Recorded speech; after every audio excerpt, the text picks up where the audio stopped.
काराकाट की जनता से जौन आशीर्वाद मिलता, ओह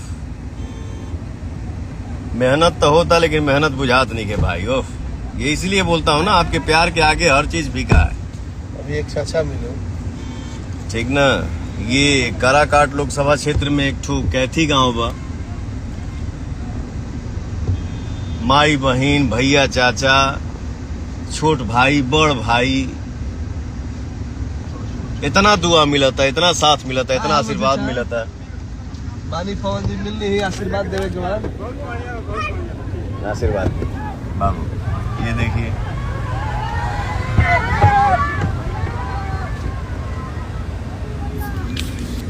कैथी गांव में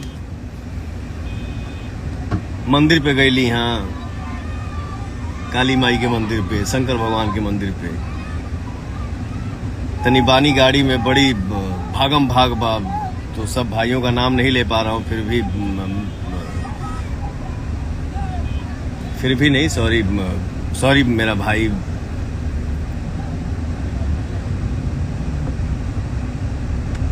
एक भाई मेरा कमेंट कर रहा है, शिव ओम जी पवन भाई आप सांसद नहीं सीएम बन जाओगे। अरे बाप रे बाप,